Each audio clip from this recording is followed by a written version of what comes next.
we've been talking about internal loads. Are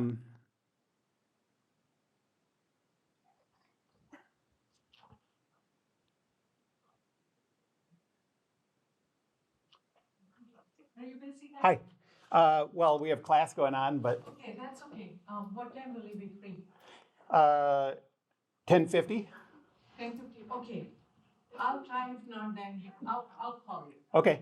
Oh, I don't have a phone in my office, I don't think. Oh, you don't? I don't think so. I haven't noticed one. Okay, I'll email you. Okay, Okay, thanks. bye.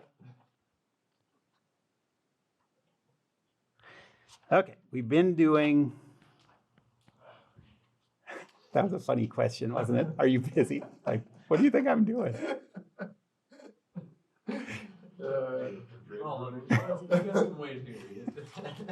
Teach yourselves. Okay, we've been doing internal loads.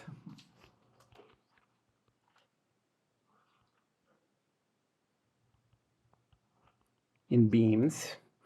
And so the next step is to figure out the stresses that are produced by those internal loads.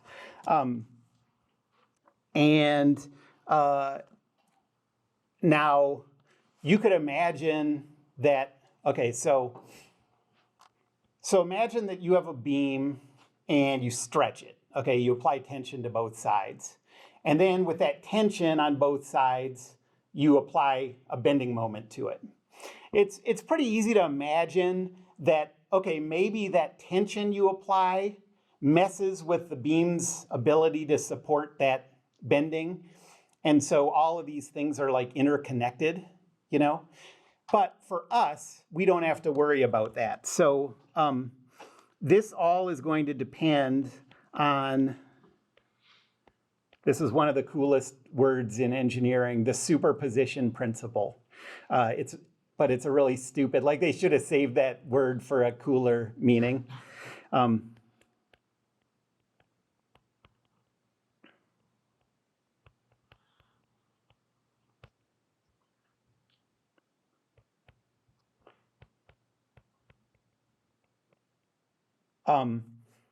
And this superposition principle applies for small deformations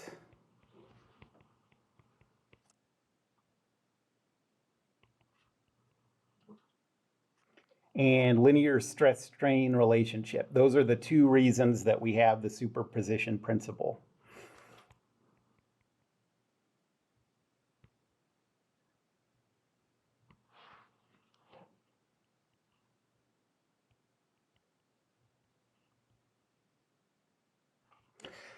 And the superposition principle says this, the total stress tensor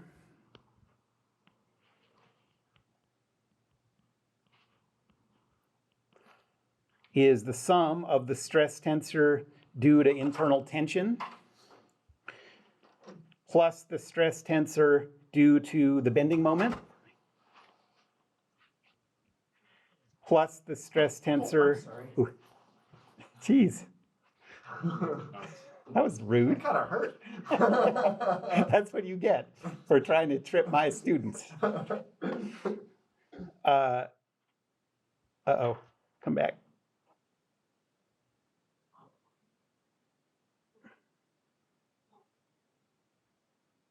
Welcome back, jerk. Yeah, exactly. Okay, why does this mean it's about to crash? Anyways, it's equal to the stress tensor due to internal tension plus the stress tensor due to internal bending moment plus the stress tensor due to shear force plus the stress tensor due to internal torque, fancy T. Okay. If you had your computer this whole time, why did we do dynamics on the board? It was the projector that wouldn't go on in the other room. Okay. Yeah. So you for showing up late. I missed all your stuff. Yeah. Okay, so what this means is because we have always small deformations and we always have a linear relationship between stress and strain, we can always just first treat it like the only thing happening is tension, calculate those stresses. Then treat it like there's no tension and the only thing happening is bending moment. Calculate those stresses. Then forget about those, one by one, do it like those are the only internal loads happening. Calculate those stress tensors, and then at the end, just add them up. Okay, so that's the superposition principle, and it's not generally true, but it's true for small deformations and linear stress strain. So does it change the total stress tensor then if we were to try and calculate all of those together? Well, we just don't have a way to calculate them all together. Just because, if you were to start to go beyond that, the end area, you would just get all kinds of different effects. And yeah, I've never done these calculations for non-Hookean stuff, but all of these things I do know that when you see the general equations for them, they're all fourth order partial differential equations and stuff. It just gets really, really crazy, so, but if you have small deformations and linear stress strain relationships, stuff stays pretty simple. So, okay, what does this mean if you add these? So for example, if you have the stress tensor 5, 0, -1, 0, 2, 0, -1, 0, -4.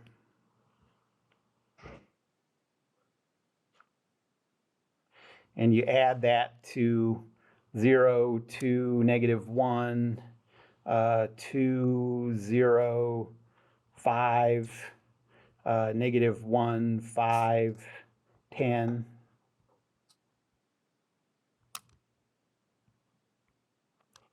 Then the total stress tensor, you just add up the individual elements. So we'd have 5, 2, -2, 2, 2, 5, -2, 5,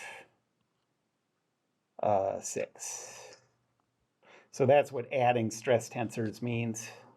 so it's kind of like the same idea as light superposition. Well, I'm just saying that's what it means. This is superposition. So this is just saying that's when I say you're adding up the stress tensors, this is what I'm talking about. Just add up each individual element, and that's the element of the sum. But then two opposing numbers will cancel each other out. Yeah, that's right. Yep. That's what adding matrices always is. Okay, so we're going to start with the easiest one, but one by one, we just have to figure out what these are, So we're going to start with the stress tensor due to internal tension.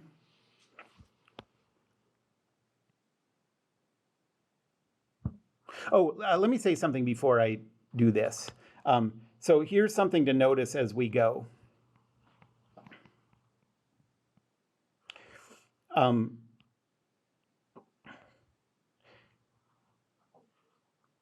Each one of these load types, internal load types,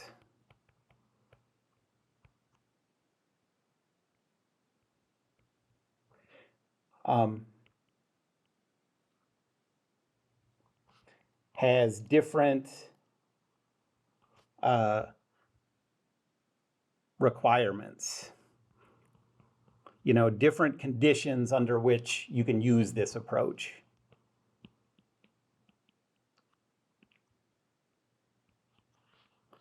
So be sure to have those in your head as you do this stuff.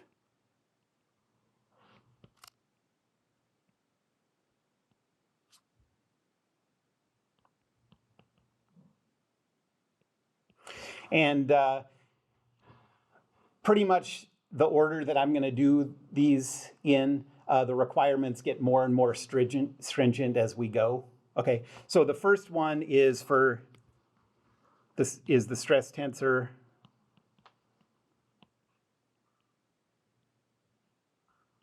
due to internal tension and compression.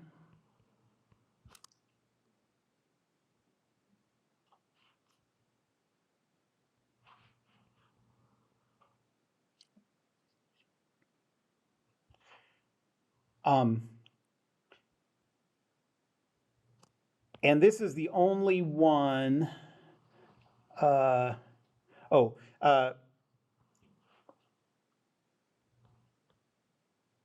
this is the coordinate system that we're always going to use for these. The x-axis is going to go this way.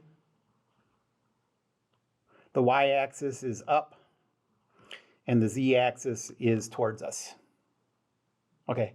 And you have to get used to that coordinate system too, because the easiest way I have to tell you whether we're looking at a cross section or whether we're looking at the side like this or looking at the top is to show you the coordinate system as it relates to this. You know what I mean? So for someone looking over here,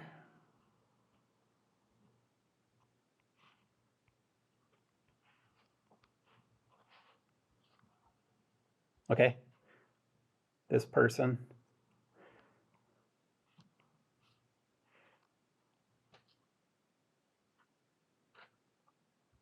what they're seeing is the front of the beam like this, and the coordinate system that they see has y up,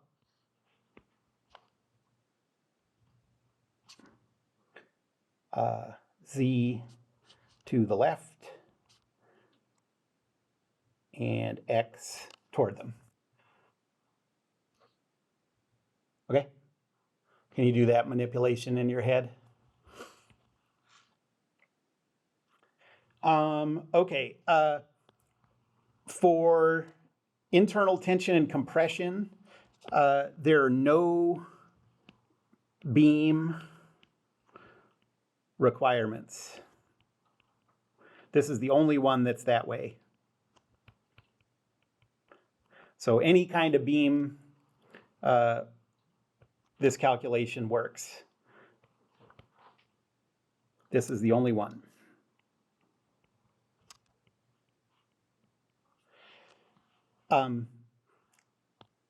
And the way you calculate this is the XX normal stress is equal to the internal tension divided by A.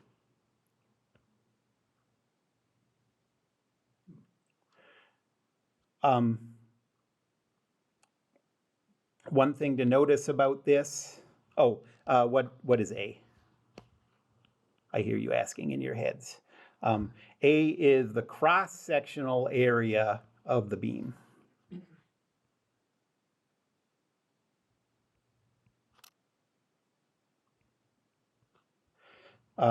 This is really exactly like the tensile test that we've been doing. Okay. And one thing I want you to notice is you can trust the sign on this.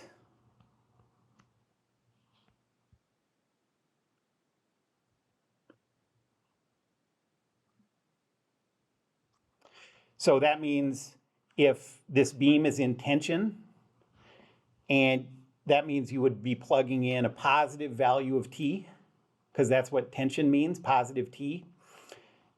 What you're going to get out of it is a positive XX normal stress, and that's what we want in that case. Okay, if the beam is in compression, you'd have a T value that's negative. You'd plug that in, you'd get a negative XX normal stress, and that's what we want.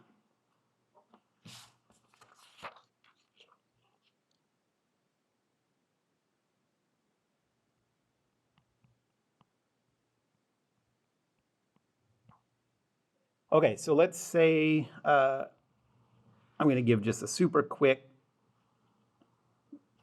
beam problem. So let's say we have 800 newtons here, and then at the midpoint, we have 2,000. And then over here, oh, this is supposed to be 8,000. And so over here we have 6,000.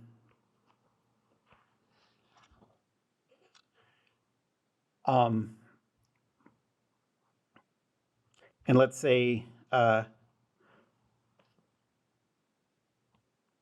cross-sectional area is 0.001 meters squared. And we want to calculate the stress tensor for points on the left half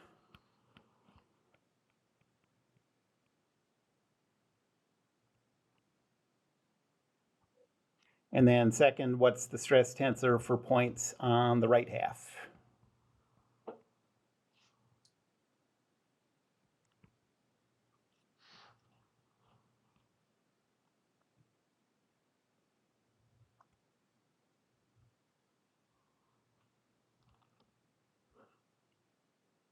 Okay, well, cut one would look, like the first step is always to calculate the internal loads. Cut one would be like over here we have the 8,000 Newton force. The only non-zero internal load would be the tension. We don't have anything going on except tensions and compressions. And so Newton's second law says negative 8,000, 0 plus T0 is equal to zeros. And so T is positive 8,000.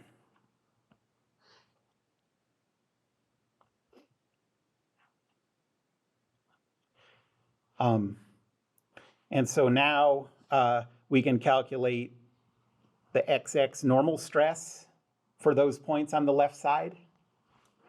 This cut one is the left half.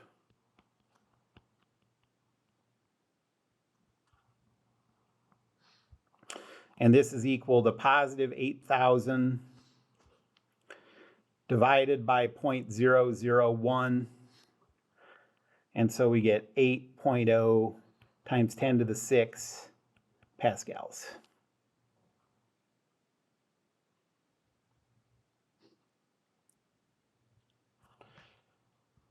And so the stress tensor is 8.00000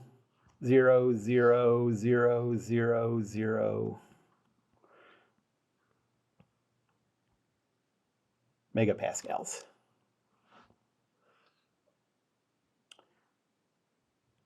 And this is the total stress tensor in this case, just because all of those other internal loads are 0. Okay, so this is the only thing going on. Later, this will be the first step in a problem, and then we'll have to go through the calculations using the bending moment and the shear force and stuff. Everyone with me on this? Okay, so now we'll go to cut 2.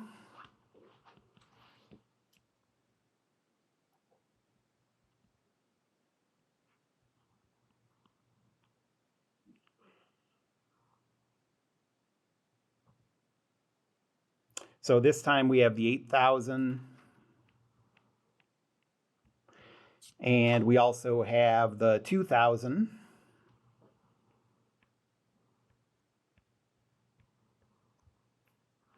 And the only internal load is tension.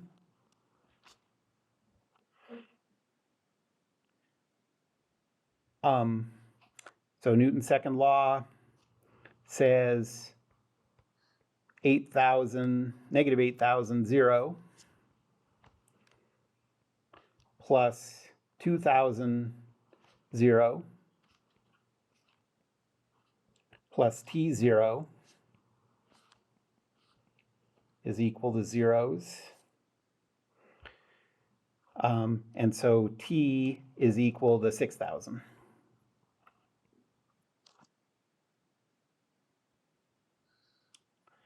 And so now for points on the right half,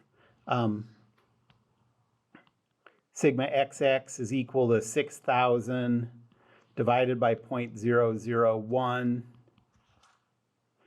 And so that's 6.0 times 10 to the 6.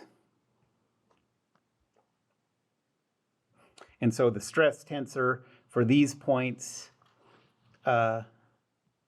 is 6.0, zeros everywhere else, in megapascals.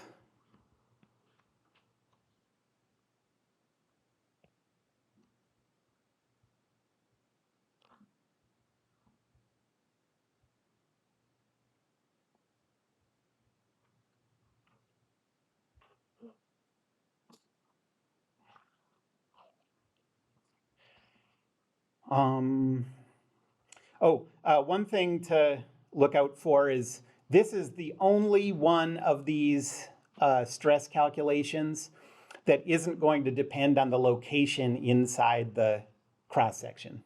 Okay, so you can imagine that, like, if you took this beam and bent it, you know, there'd be different stuff going on at the top of one of these cross sections than there would be at the bottom of the cross section, or if you twist it, same thing.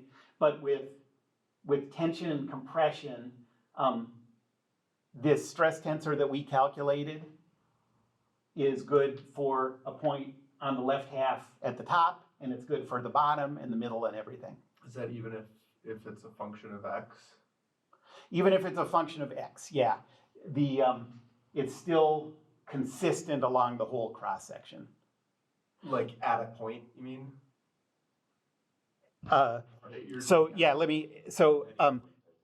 So I'm saying this, the value of the stress tensor here is the same as the value of the stress tensor here. Even if it's different left to right. Right. Yeah. Correct. And that'll definitely, yeah. Right, because like if it had a weight or whatever, and it was right. But this stress tensor doesn't have any dependence on where you are inside a single cross section. Okay, so that's it for tension and compression. That's the easy one. Now, stress due to bending moment.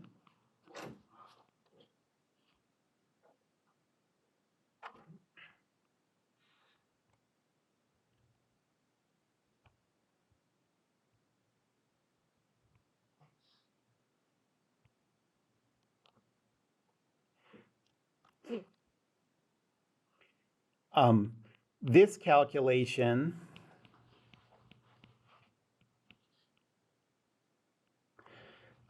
does have beam requirements.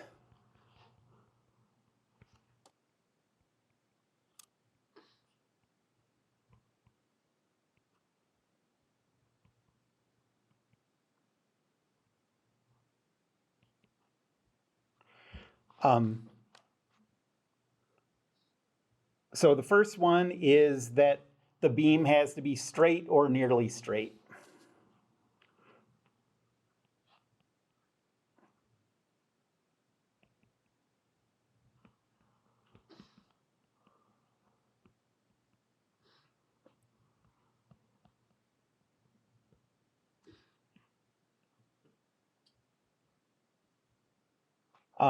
So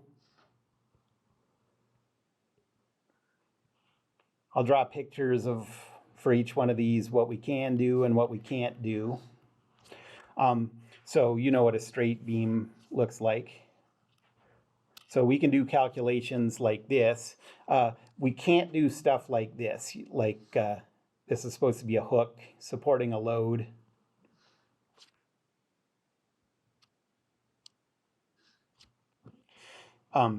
But that's just way too big a curvature for us to be able to do. Are we ever going to do something like that? Not in this class. Okay.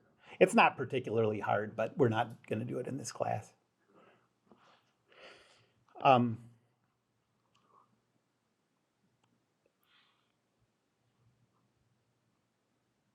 Second, it needs to be prismatic or nearly prismatic.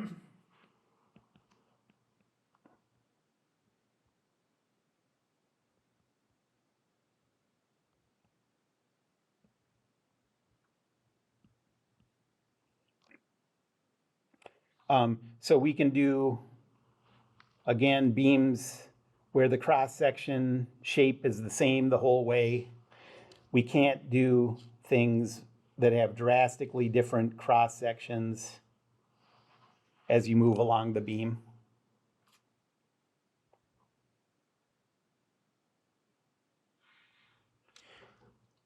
And then third, the cross-section has to be symmetric about the y-axis.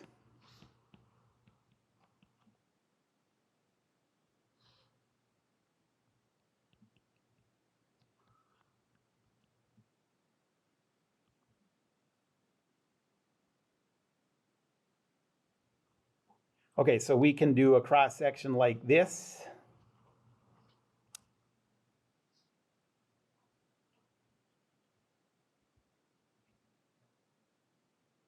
Okay, because remember our x-axis comes out, y-axis is up, z-axis is this way. But we can't do it like this.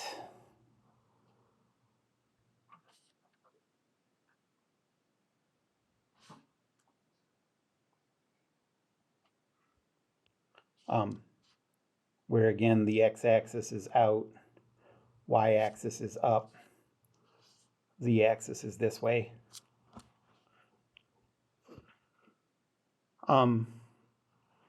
So your first thought might be like, well, we change coordinate systems all the time. Why not just redefine the coordinate system, and do the calculation with the y-axis along the axis of symmetry? But what we define as our axes, remember, we only allow bending about one axis. Like, we're already choosing this axis so that the bending is happening about z. You know what I mean? So that's where we're stuck. So let me just put that in here.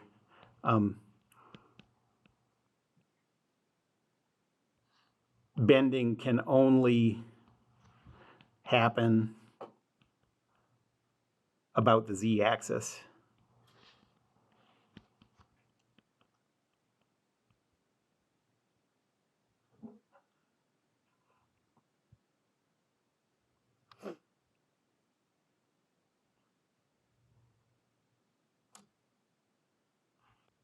Okay, so remember these three. Like, really, you'd be best off if you can always remember and it gets tricky. I mean, every semester I have to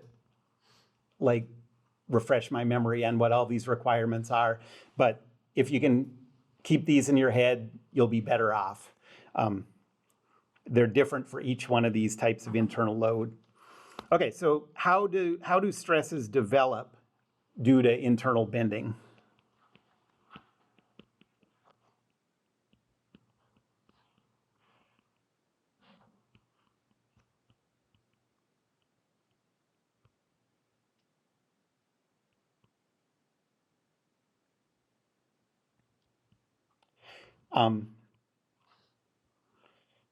Well, if you start with a beam like this,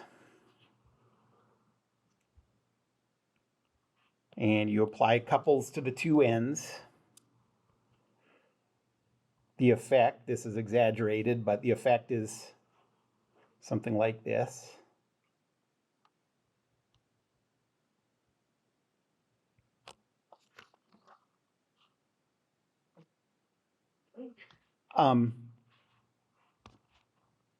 And during this deformation,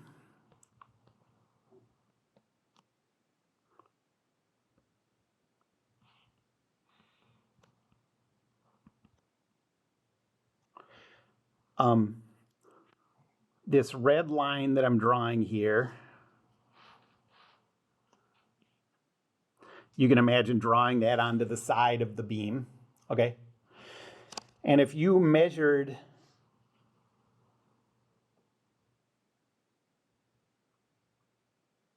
the length of that line,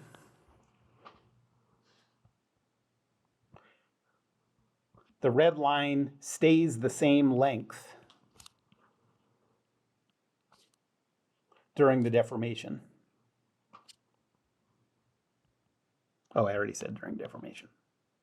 Okay, red line stays the same length. That red line really represents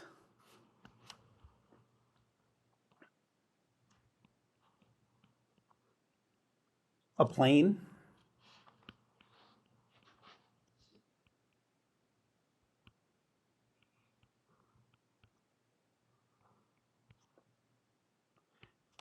And that plane is a line in the, what we have here is the XY, the XY plane. And a line in the cross section, which is the YZ plane.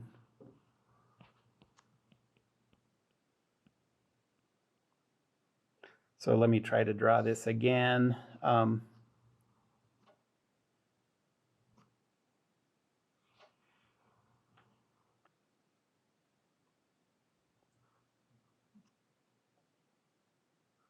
Okay, so our coordinate system has X that way,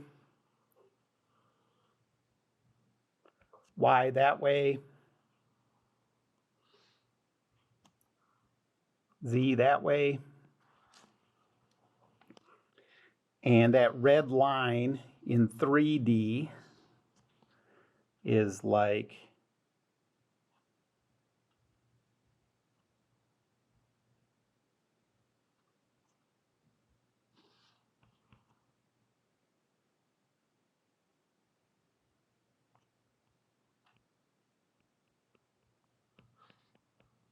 that. Okay, are you with me on that? Now here, this is confusing, but that red plane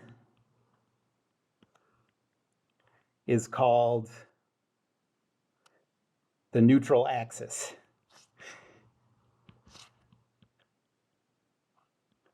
And here's me rolling my eyes.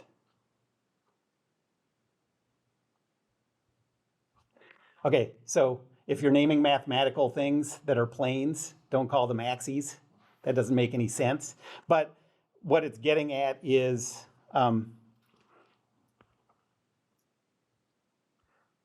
well,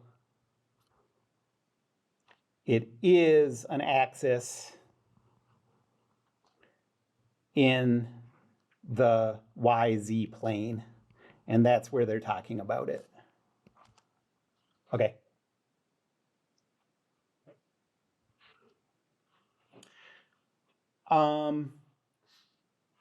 Anybody have any questions about that? So this neutral axis, that's really a plane, is the same length before and after the deformation. Okay, and it's somewhere in the middle.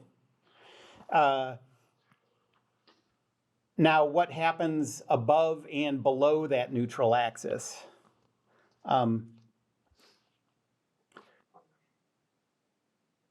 Let's say toward the center of curvature. Can you picture what the center of curvature is? So like if you curve something like this, the center of curvature is like where the center of that circle would be. Okay. So toward the center of curvature from the neutral axis,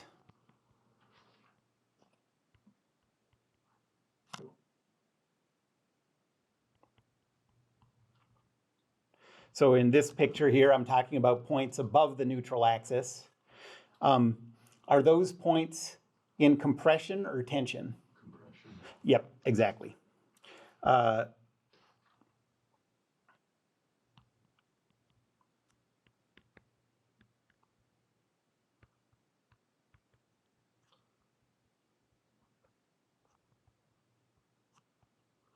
And away from the center of curvature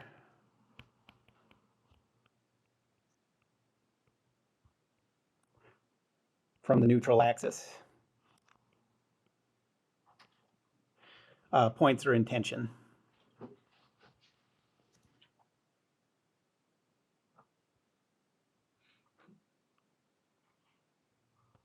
It's like, think of it as like if you're in a race, you know. Would you rather be in lane 1 or lane 8? It's farther to go a full time around the track in lane 8, right? And so if you're closer to the center of curvature, you have less distance. That represents the compression of points.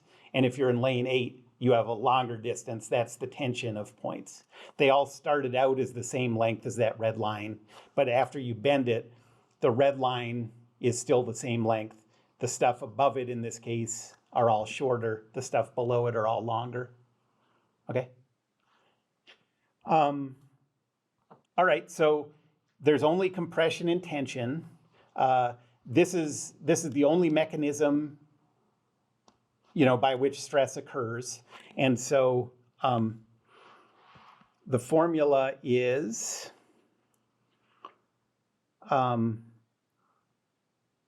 sigma xx, that's the tension compression one, is equal to negative m times y over I.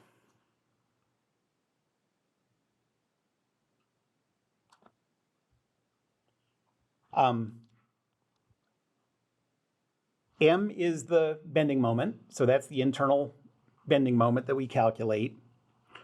Y is the height above the centroid.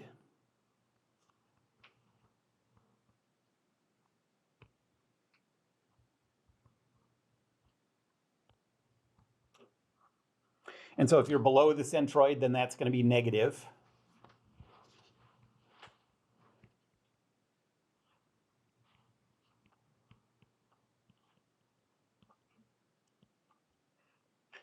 And I is it's called the moment of inertia.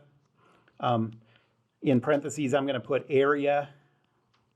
So it's the area moment of inertia.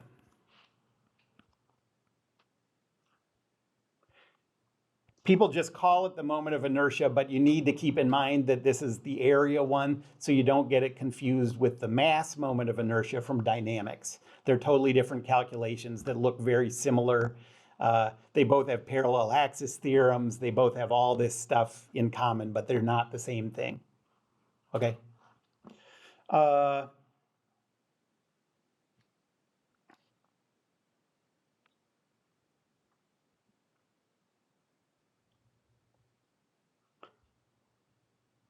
The neutral axis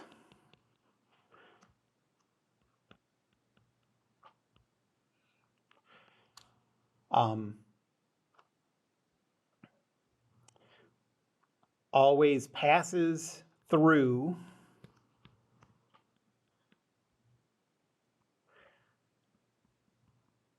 the centroid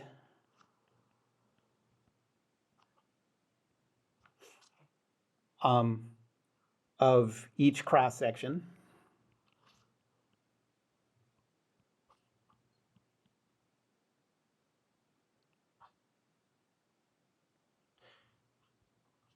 And it's in the XZ plane. I guess I kind of drew this picture before, but I'll draw it again here. So if this is the beam,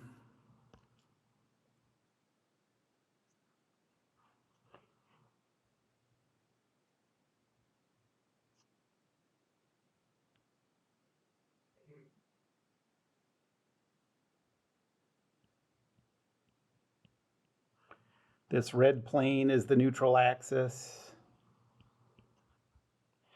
And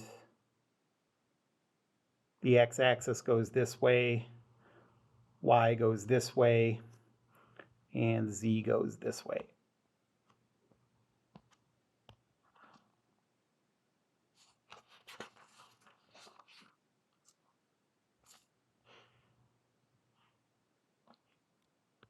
Okay, so next we have to define the area moment of inertia.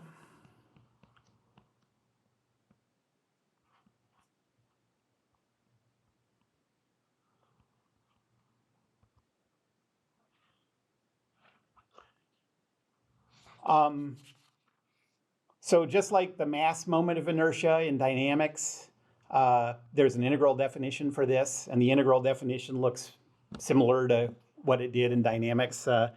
So the integral definition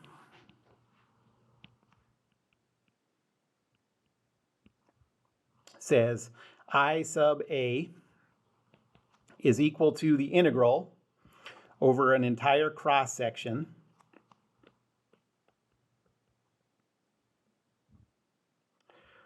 of y squared dA where y is a crash.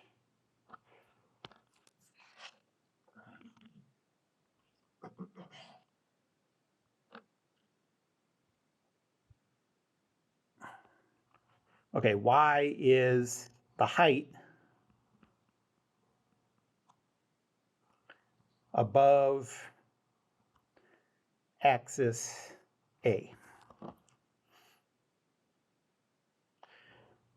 I mean, I know in dynamics I didn't ask you to really ever think much about the integral definition, but does anyone happen to be able to look at this and tell me what the difference is between this and the integral definition in dynamics for the mass moment of inertia? There's just one little difference. I did that one in purple. Distance. Just kidding. This one has to do with distance too. Although, yeah, I guess this one is a height instead of a distance. Yes, that's one. And then the biggest one is that this is integrated over areas, and that one's integrated over masses. So that's why this is the area moment of inertia, and that one's the mass moment of inertia. And you know, we could use this. Let's do it. Why not? Let's have some fun today. So let's say that you have, okay, so here's your beam. There's the cross section. And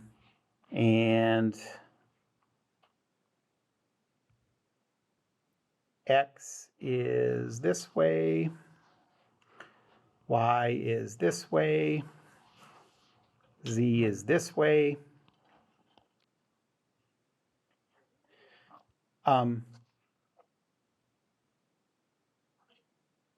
And we're going to use the integral definition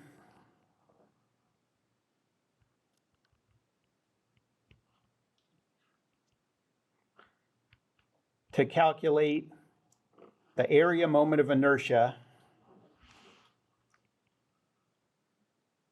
about the neutral axis.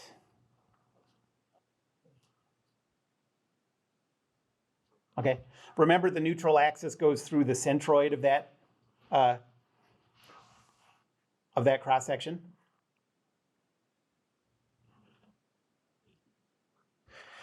Okay, so with any time you're using any kind of integral definition, the real, like, what determines whether you can do it or not do it is whether you make a smart choice about how to break up your infinitesimal pieces, okay?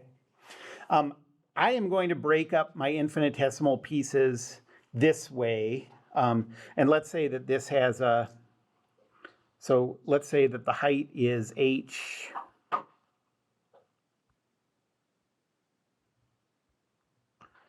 and the base is b.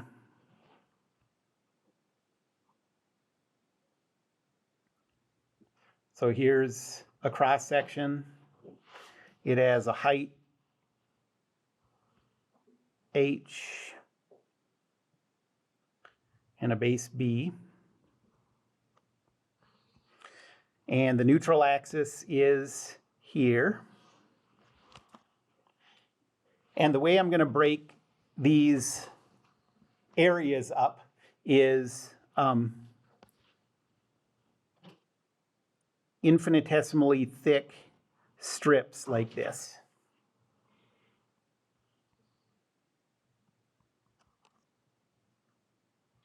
Okay, so the distance from the neutral axis to this infinitesimal strip is y. And the thickness of this strip, it's infinitesimal, so that's dy.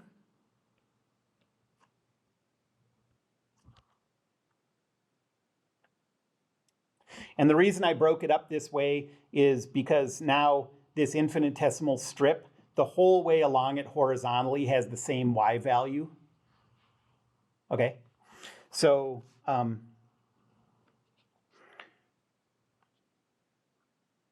our dA is y dy. And now we can put it into the integral. It's the integral, and I'll do the bounds of integration after I'm done, of using the definition y squared times dA, which is dA is y dy. And in order to represent this entire shape, this entire cross section, what's the range of y values that we have to deal with? The whole thing is h. So we're going to go from a height of negative h over 2 to positive h over 2.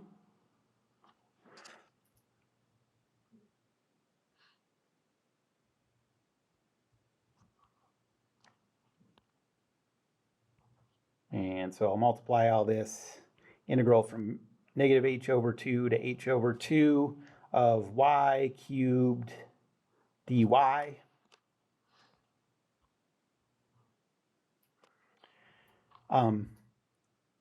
And now do the integration, and you get y to the fourth over 4,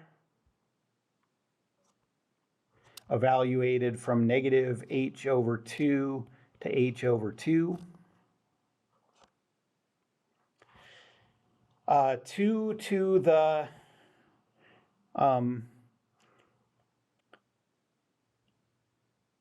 2 to the fourth power is 16.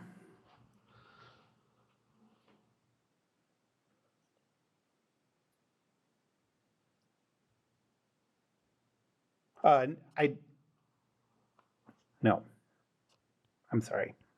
This is wrong. This dA, that's not how you would calculate it. The dA would be b times dy. You see that?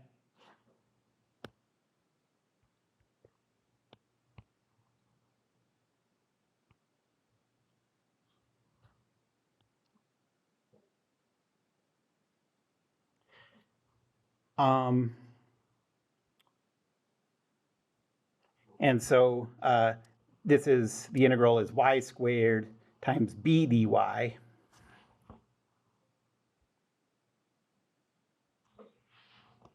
So that is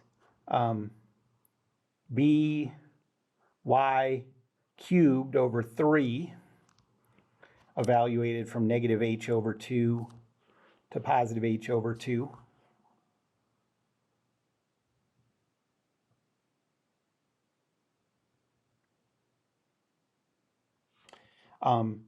And 2 to the third power is 8. So we have 3 times 8 in the denominator. So this is b h to to the third over 24 minus a negative bh to the third over 24.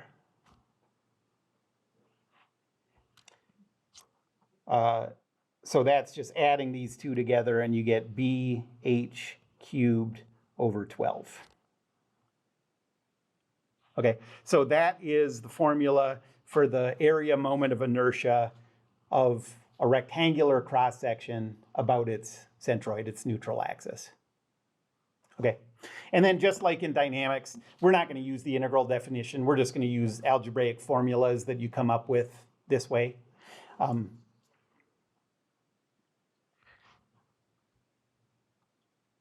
So what does this thing mean? So the meaning of the area moment of inertia. Oh, yikes. Okay, I'll write this and then I'm done.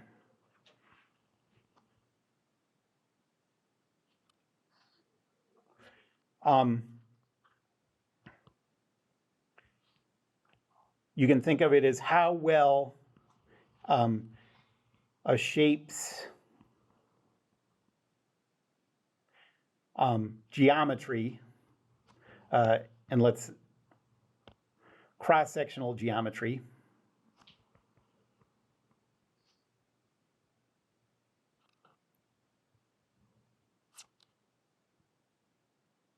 resists bending.